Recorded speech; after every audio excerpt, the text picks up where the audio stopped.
Welcome to Fireside Nets with Spen and Nick, brought to you by Empire Sports Media. We are your hosts. I'm Spen. He's Nick. We're brothers. And I think that the Nets are officially in like some type of apocalypse right now. I am hearing some wild conspiracy off-season reports that I don't think there's any way of possibly happening. But we're going to get to that later in the episode. I'm teasing that for later. I feel teased. You should feel teased. Before we get started, today's episode is brought to you by Cuddly Whiskers. Cuddly Whiskers, they are a seasonal double IPA you can find at Elementary Brewery in Hackensack, New Jersey. You're probably asking me, hey, Spencer, did you guys get a sponsorship from Elementary? That sounds great. We did not. I happen to go there a lot, and I happen to have named this beer. Yes, that's right. I named a beer. Not a big deal. Cuddly Whiskers. You can get it 1 to 2 months out of the entire year, every 3 years. It's delicious. Check it out. Elementary in Hackensack. Looks good. Have you ever had one? No, I don't like double IPAs. Is that because you don't support anything I do? No, it's because IPAs go right to the stomach and right out the butt. Anyway, we're going to start today's episode off by getting into a great debate, Nick. I like to call this one the Great Nic Claxton versus Bruce Brown debate. So if anyone's up on Nets Twitter, you've obviously been seeing that the Nets are more than likely to pick up Nic Claxton's 3-year, $35 million option. And there are expectations that Bruce Brown will command somewhere between $14 to $18 million in free agency. And a lot of people don't think that the Nets and Sean Marks would want to get him on a contract like that. So this has led to a lot of arguing on Nets Twitter. You got a lot of Bruce Brown stands out there versus a lot of Nic Claxton stands. Where do you, Nick, stand on the great Bruce Brown, Nic Claxton debate? I mean, ideally, I'd like to keep both, but if I had to pick one, it makes sense to pick up Claxton's contract. He's kind of developing into a solid big man. Obviously, the idea is for him to be the starting 5 on a championship contending team. Bruce Brown will never be a starter on a championship contending team. And quite frankly, for that price point, we can get someone who's bigger. I love Bruce Brown. I love everything he did, especially post-Harden. I am going to say I told you so for the 50th time. I knew Harden was bringing him down. Harden left. Bruce is now averaging double digits and becoming a key contributor in the playoffs of 2022. With that said, we need a bigger 3-and-D guy. We need a more consistent three-point shooter. We need a bigger body, someone with a little more experience, someone who can come off the bench and provide a bump. You know, we're talking about someone out there similar to a Jay Crowder, similar to even like a Will Barton a couple years back when he would come off, provide some size, and he was a decent scorer. So to me, it would be sad to part with Bruce Brown. I love Bruce Brown. Also, your green screen is terrible, by the way. Your head you keep going invisible. But logically, this makes sense to keep Claxton at that price point and get rid of Bruce. I don't think that the Nets should get rid of Bruce. Like if they're able to get him on a bargain, then absolutely get him. I think that towards the end of the year in the playoffs, Bruce Brown really did an exceptional job of sort of picking up the slack, especially after that James Harden trade. My issue with Brown is this. If your plan is to have a future with Ben Simmons, Bruce Brown to me is a poor man's Ben Simmons. He is a guy who tries to make plays for his teammates. He is the you don't have to guard him from 3. He can hit the occasional 3, but he's not a threat from out there. He is looking to drive, attack the zone, and find the open guy, whether it's an open guy for 3 or the alley-oop to someone down low. Ben Simmons does all the things that Bruce Brown does, minus shoot the occasional 3, and he does them much better than Bruce Brown. Especially on the defensive side of the ball. I think Brown is limited on that end, and Ben Simmons is 6'8", 6'9", like he's an absolute freak of nature. I think Ben Simmons is 6'10", dude. He's pretty tall. You have to keep Nic Claxton. He's 6'11". For a few reasons. He's 6'11". So you were very off on the site. Okay. You have to keep Nic Claxton for a ton of reasons. One, he is still, I call him Mr. Potential because I still don't think he's reached his peak yet.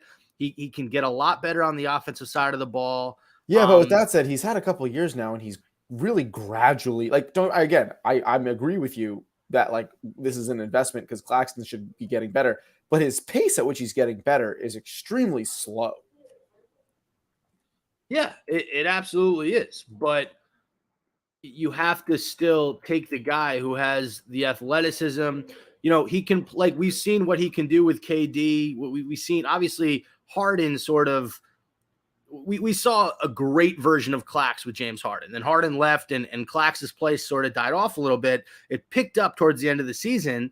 And when he's healthy, when he's engaged, he is the most versatile defender that we had last year outside of Kevin Durant. I mean, he can guard the 1 to the 5, and he shut. I don't know if you remember this. He had a few really amazing. First of all, he blocked LeBron in one game to ascend. Oh, he dunked on LeBron. That's what it was. He dunked on LeBron, and I think he might have stuffed him.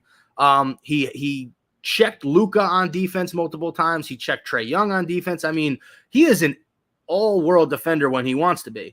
And on the offensive side of the ball, he's a center who can move without the ball. He's a great finisher when it comes to alley-oops.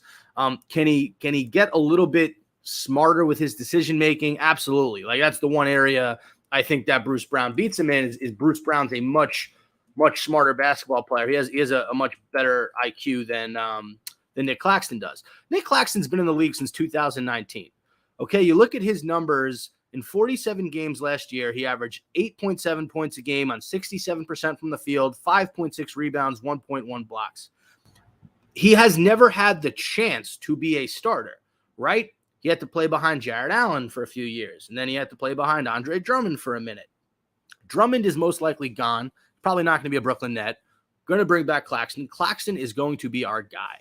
And I think this contract just makes sense from the standpoint of, you drafted him, you've liked what you've seen, he's given you enough in terms of there could be something there, especially with you know, the rest of the roster being Kevin Durant, Kyrie Irving, Ben Simmons, whoever they decide to bring back as far as the role players go. Like, he is a guy who you can absolutely use if you want to go for the championship next year. As long as he doesn't go 0 for 10 from the free throw line again. Yeah, I'm glad you brought that up. That is something he really needs to work on. All right, so we're both in favor of Nic Claxton for that Bruce Brown, Nic Claxton debate. And I don't see a world where we keep Bruce Brown. I just don't think it makes sense. I love what he gave this team in 2 years. I thought that for him to take a back seat at the beginning of this year and then still be prepared to contribute when push came to shove was awesome to see.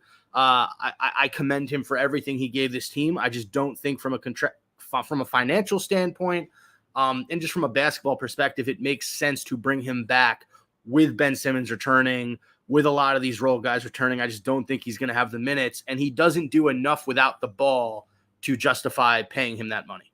Especially with healthy Seth Curry, ideally a healthy Joe Harris, depending on one of them not moving around. But yeah, I think we just have stronger kind of flex guard shooters, scorers who are also decent enough on defense, who are also just bigger than Bruce Brown. Real quick, I want to shout out Jay from BK on Twitter. No reason other than he retweeted us, and I appreciate anybody who retweets this podcast. If you retweet us, I'm going to give you a shout out. And I actually really like Jay from BK. He's got some great opinions. Very, very engaged on Nets Twitter, one of the more popular accounts out there. So shout out to Jay from BK. If you want to follow him, that's literally it. His Instagram, I'm sorry, his Twitter is J from BK, the letter J from BK. All right, moving on.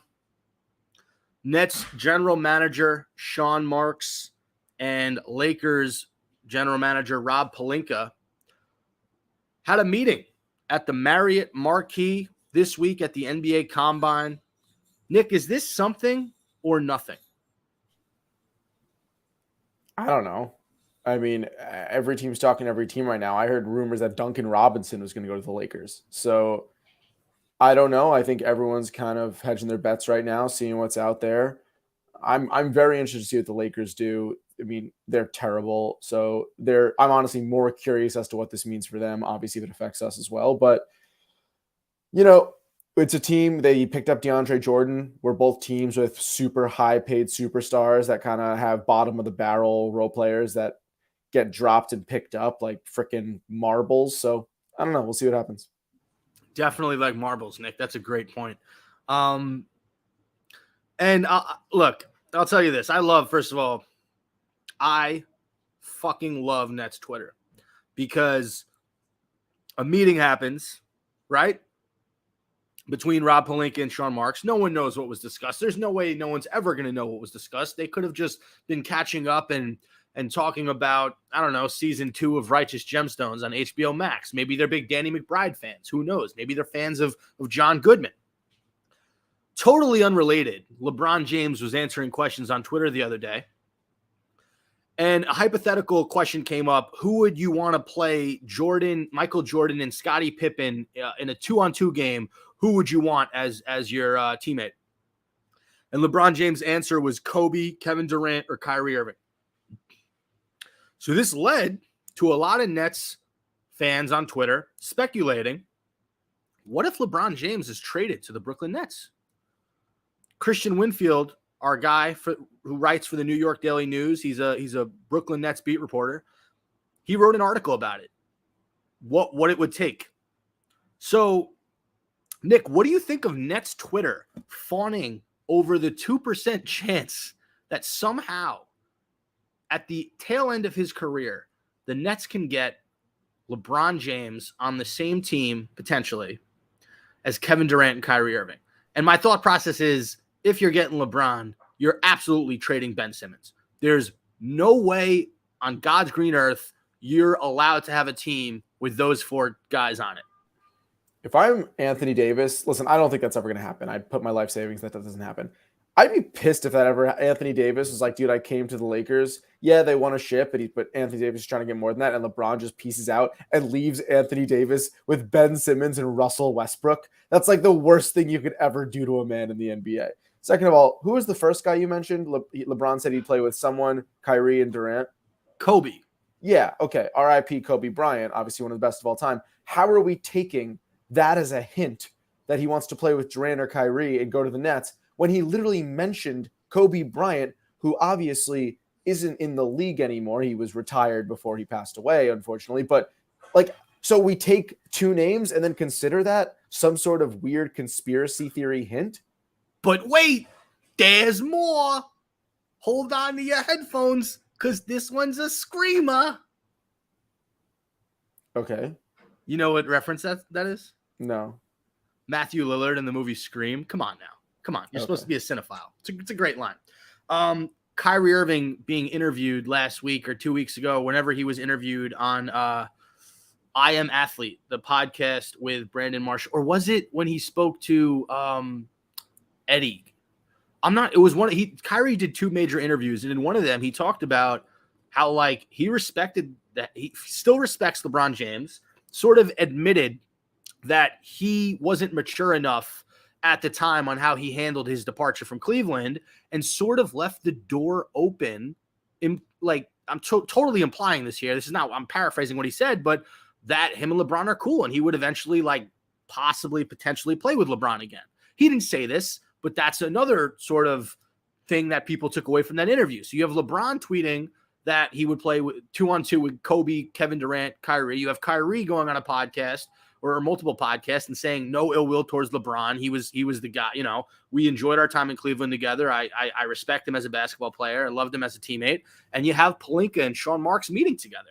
Yeah, and then I heard that Kevin Durant watched Paul Blart Mall Cop this weekend, which stars Kevin James, LeBron James. That's a 4th hint. It's definitely happening. Wow. Look, I understand your sarcasm, but I don't know. I don't see it happening.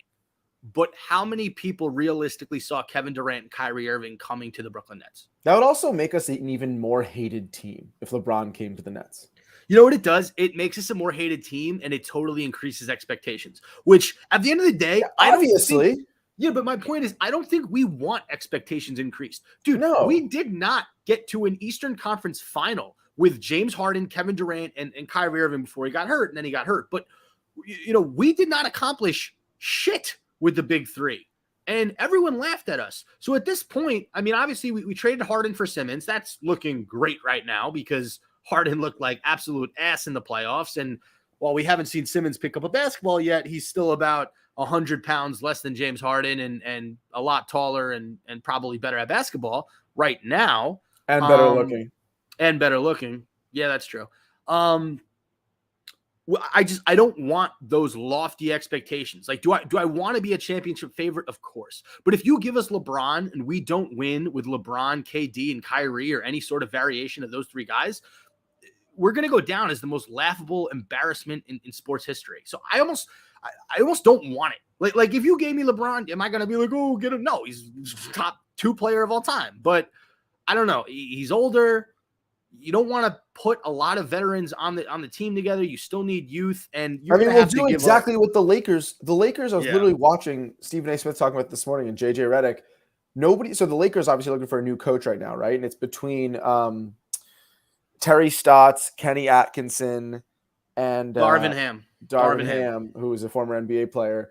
Then he played on a Filipino team called like the Talk and Text Phone Pals. Anyway. And everyone's saying it's such an undesirable, JJ Redick was talking about, it's such an undesirable destination. The Lakers have no cap room. They have no draft picks. They have a bunch of superstars. They don't have much trade value unless you're willing to part with Westbrook, AD, LeBron. That even is if Westbrook has any trade value at this point anymore, because I don't think anybody wants him. So there's really nothing exciting about coaching the Lakers or looking forward to the Lakers' future if it's not the immediate future of winning a championship. And I don't want that to be the Nets more so than it already is, right? Like you just talked about expectations going higher and higher and higher. I don't want to be that team that gives everybody up for 3 or 4 guys and we're shot for the next 10 years. I mean, look how much that screwed us over with Paul Pierce, KG, and all those guys.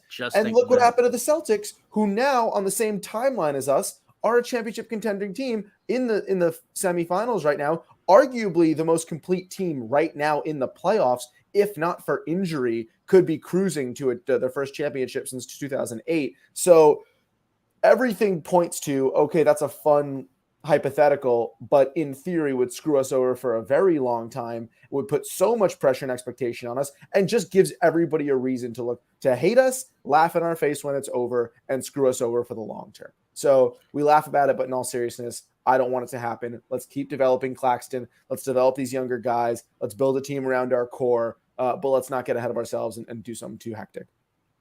All right. I like that answer. Let's move on really quick. I call this one to be or not to be a Brooklyn Net. Obviously, there's been a lot of speculation around Kyrie Irving based on Sean Marks' unwillingness to commit to Irving for the long-term future. What is the percentage that Kyrie Irving is not a Brooklyn Net next year? I'd say 10%. Ooh, I'd say it's much lower. I'd say literally, I'd say maybe 4.5. I mean, listen, stranger things have happened, right? But it's really, really unlikely to me. The only reason I'll give it 10 is because Kyrie is kind of a unpredictable guy. He's a wild card. I think wild cards are fair. So, I mean, listen, if the crescent moon strikes at 11:42, he might be headed to the Timberwolves. So I think got to take everything with a grain of salt, got to sleep with one eye open, got to poop your pants, and we'll see what happens. Also, anybody on Nets Twitter who's talking about possibly acquiring Russell Westbrook for Kyrie Irving, please stop listening to our podcast. Delete your account. Stop listening to our podcast. Stop watching the sport of basketball. But continue buying Cuddly Whiskers. Yes, exactly, of course. Or Slate milk. Shout out to Slate. All right, moving on. This next segment is brought to you by Slate Milk. It's not. It's actually brought to you by Hooked on Phonics. I thought it was Cornerstone Capital Finance. No, it's the Rosenbaum Yeshiva of North Jersey. There you go. Yeah, or Cornerstone Capital. It's called Are We All Dumb? And I asked this question because after beating the Denver Nuggets in 5 games in the first round, and then in the second round, they beat the hottest team in basketball, the Memphis Grizzlies, in 6. Golden State, the Warriors, are now up 3-0 on the Dallas Mavericks. Steph Curry is looking just as good as he did when he was 28, 29. He's 34 now. He is looking like the best player in the league. Klay Thompson's had his moments. Jordan Poole's had his moments. Draymond Green, Kayvon Looney, Otto Porter Jr.'s had some good moments in this series. They have just looked. You haven't even mentioned the guy who probably had the best dunk I've seen. Andrew Wiggins in the last 2 years. Yes, me and Eric, my roommate, literally grabbed onto each other. We were so crazy fucked up by that posterizer that Wiggins did over Doncic. That was insane. Also, to all the NBA refs out there, Mark Jones, whoever, stop calling ridiculous dunks offensive fouls. If a guy is going to levitate and slam the ball on another human being, I don't care if that guy was set. And Luka wasn't set at all yesterday. I don't know what. I think they called it because they thought Wiggins came down with his hand on Luka's head, which is not really accurate. I think Luka's head just hit Wiggins' hand because Wiggins was airborne. But like, why the ref's first inclination on a poster is to be like, charge? Like, what are you doing? And I like Mark Davis, but Draymond Green had a good point. It was like, you got to say Mark Jones. I think it's Mark Davis. It is Mark Davis. Sure. Yeah, I think I'm not sure what you said. But Mark Jones is a commentator. He's a play-by-play guy. Draymond got teed up because he basically said to Mark Davis, like, this isn't about you. What are you doing? Like, stop trying to like fuck with the game. And he teed him up. And then Draymond had words from after the Wiggins players, like, you gotta get your shit together. Which listen, I will never begin to understand the difficulty of being a ref for professional $1 million basketball players constantly screaming in your face. Luka complains after every call. He's slowed down the past few months because he realized he had a problem. But we like that Celtics Nets series at times was unwatchable because of the ticky-tacky foul calls on both sides for both teams. I'm not saying that impacted us losing whatsoever, but some of these games, man, like, it's just not fun when they're blowing the whistle at everything, when they're reviewing everything, when everything is a flagrant. If someone just makes a hard, smart foul on a breakaway, it's getting frustrating. And I'm not going to sit here and make this podcast about the NBA is changing their rules because I still love the NBA. But I actually sided with Draymond Green. I think Draymond Green's a smart-ass player. Obviously, he's a wise guy. He gets a lot of tease. But he's absolutely right. And you're absolutely right. Wiggins had a sick play, and the ref's first instinct was something's wrong here. We got a little off topic, but the reason this segment is called Are We All Dumb is because I don't think anyone really had the Warriors doing what they're doing, right? People picked the Lakers. People picked the Jazz. Obviously, a lot of people picked the Suns because they were in it last year. What the Warriors have been able to do with Klay Thompson out for a lot of this season, and he's still kind of getting his legs back. Steph Curry was out with injury for a little bit. We saw the rise of Jordan Poole. We saw Andrew Wiggins have an all-star season. Are we all stupid for not seeing their sort of ascension back to dominance? Or is this something that we all just kind of missed? And when I say we, I mean NBA media, NBA Twitter. I remember listening to the shows back in September when they were picking who would come out of the West, and not a lot of people had the Warriors. Why? Well, it's a lot of reasons. It's Klay Thompson. No one thought he'd come back this quickly and this efficiently. I was watching the game yesterday, and I completely forgot he's been injured for the past 2 years because his stroke is smooth. He's playing with confidence. He's playing great defense. All around is playing like a young Klay Thompson. And again, he's not old. He must be 32. But he's playing great basketball, and you forget what happened to him over the past 2 years with the Achilles and the ACL. Also, I said in the beginning of the season, if James Wiseman is healthy, I love this Warriors team. I love Otto Porter Jr. I think that's a great pickup. I think with healthy Seth Curry, with Klay coming back, if everybody's healthy, including Wiseman, because I don't love Kevon Looney. I think he fills a need, and he's good enough to get them where they need to go. But I think Wiseman has potential, man. I think he's great. And he was starting to really develop into a great young player before he got hurt. So I don't think we're dumb. I think the only thing nobody saw coming except for him is Jordan Poole. Nobody saw Jordan Poole being the third Splash Brother. That dude has been lights out. And he's pulling the trigger from like 6 feet beyond the arc and swooshing it at a super high percentage. So that's the one thing none of us could have saw coming. Again, Steph's always going to be Steph in crunch time. I'm not surprised Klay is playing well because it's Klay Thompson. He's one of the best shooters in NBA history. But it's great to see his athleticism and his stamina pretty much back to where it needs to be. Wiggins, everyone knew Wiggins was a great player, and I heard a great point this morning. Wiggins can't be the number one guy, but as a number 2 or 3 option, even 3 or 4 right now, if you're considering Steph, Klay, Poole, Wiggins, he's an unbelievable 3 or 4. I would kill for a 3 or 4, like Andrew Wiggins, a first overall pick, a multiple year all. Like, this guy is nice, okay? So that whole guard, the only thing they were missing is a Wiseman, a big man, but Looney's filling that role. Draymond always obviously is playing the small five, is going to pull his weight. So we're not dumb, but a lot of pleasant surprises and puzzle pieces need to fall in place for this to actually happen. But I love it. I love this Warriors team. And if Klay Thompson wins a ship in his first year back from injury, I'd be fucking happy for him. And I'll correct myself because I thought Wiggins had been an all-star on the T-Wolves. This was his first all-star selection. I want to say one of three things. I'm going to say three things. Great. I don't know why I said the first thing. Jordan Poole, his game, it's not identical to Steph Curry, but he's got that same flair. He's got that same swag. He can take you off the dribble and get to the rim. He can hit the pull-up. He can hit the floater, and he's got a really nice three. And I love the emotion he plays with. I love it. When I heard, I think Duncan Robinson, when he was on, I was either on someone else's podcast or his show, he was talking about like how when Jordan Poole wasn't playing at Michigan, all he could think of was like, yo, I'm so much better than everybody else. Like, maybe I'll transfer, maybe I'll go somewhere else. And then when he got his shot, he was just insane. And then like with the Warriors last year, you could see flashes here and there, you know, because they weren't a great team last year. But boy, oh boy, he is fun to watch. He's a special player, and they're just so freaking deep, man. I mean, Bielitsa doesn't play, and he's a pretty good player. They had Juan Toscano Anderson come in yesterday because Otto Porter Jr. and Gary Payton, was it Gary Payton II, right?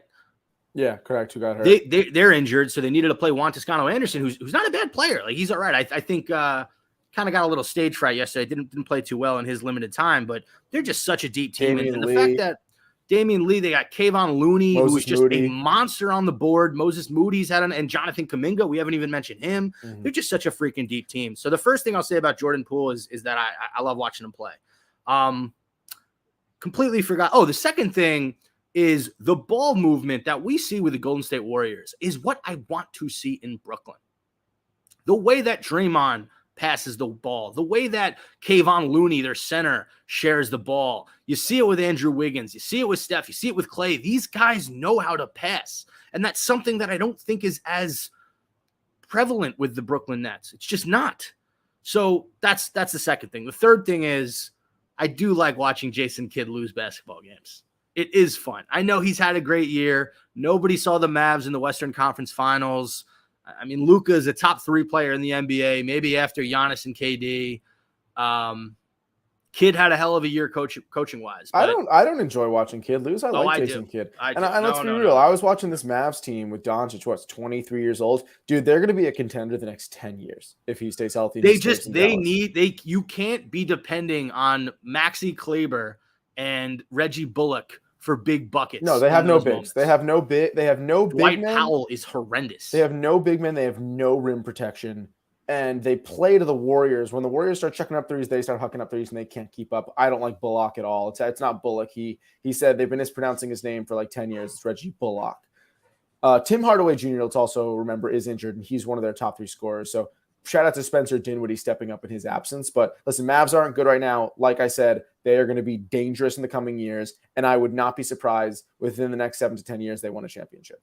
Dinwiddie was the second best player on that Mavs team last night. I mean, he was. Yeah, but you could argue that Jalen Brunson's been the second best player in the playoffs. That's true.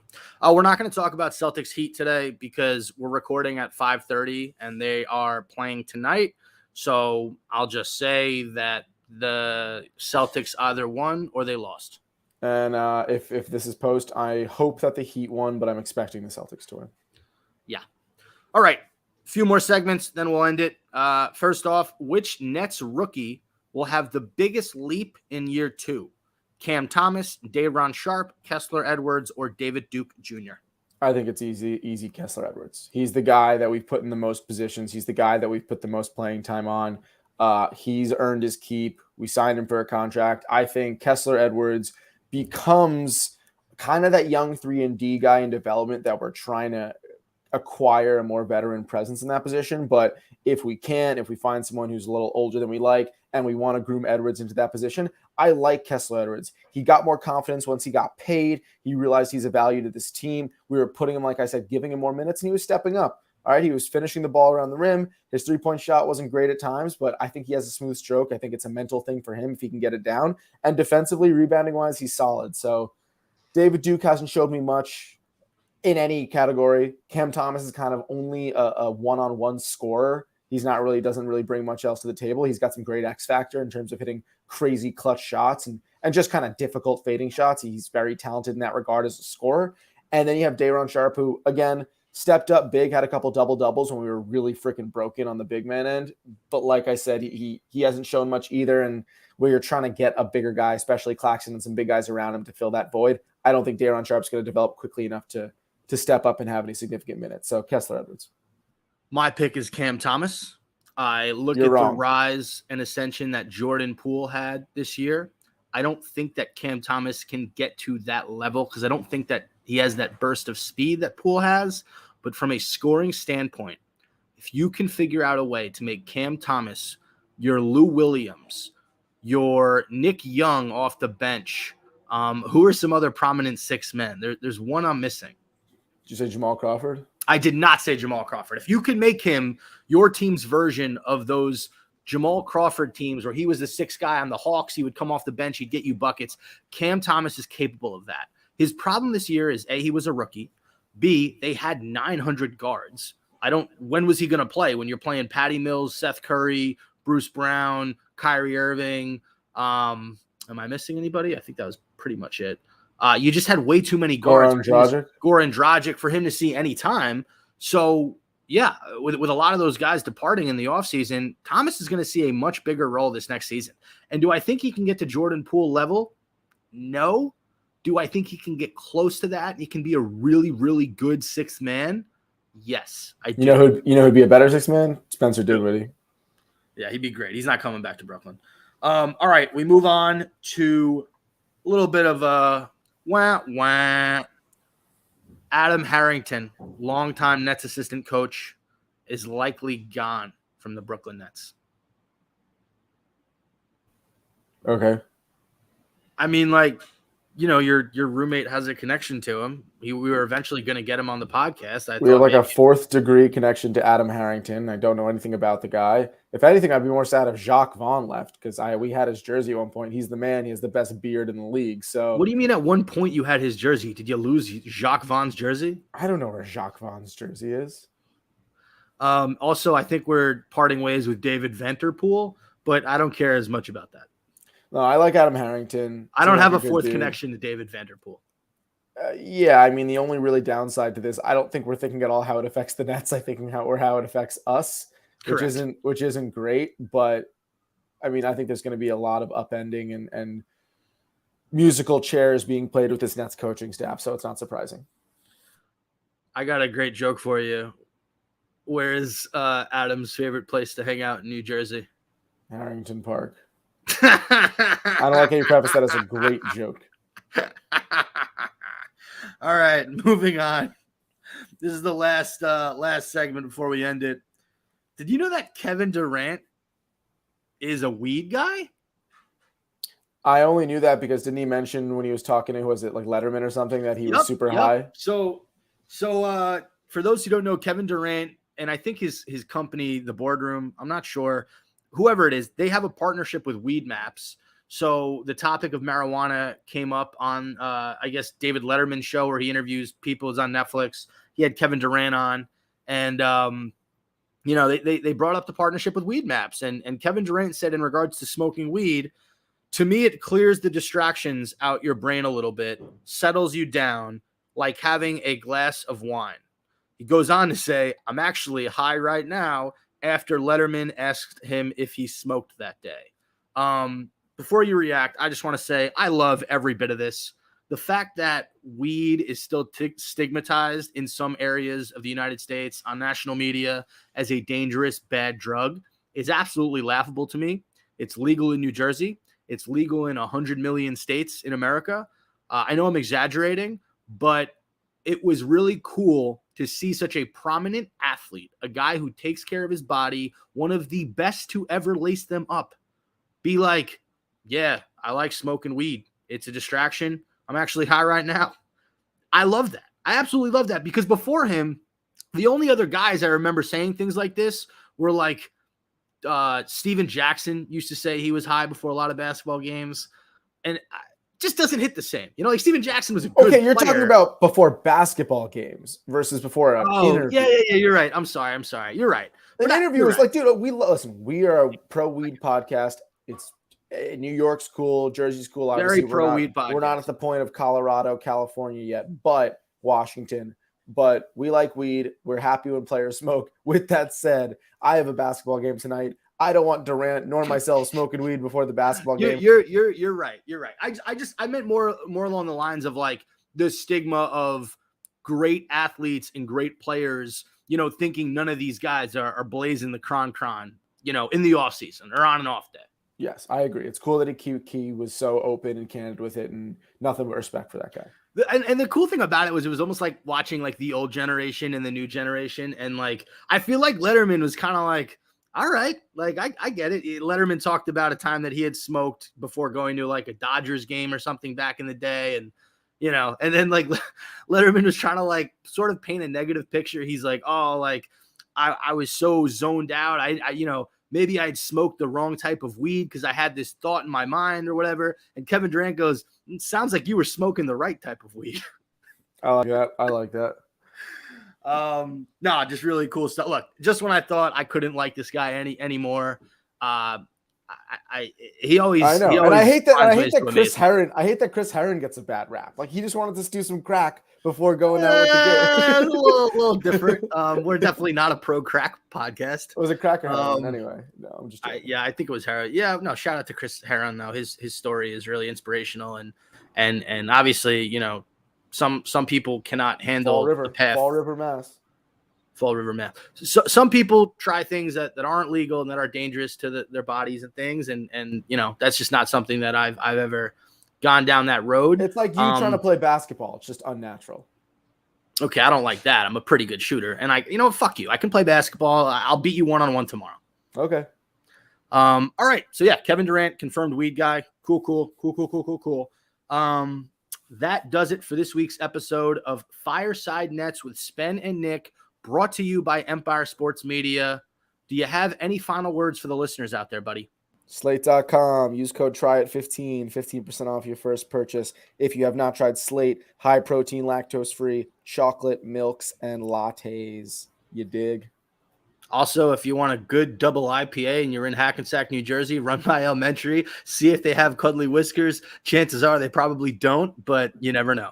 Thanks for listening, guys. And as always, catch you on the fireside.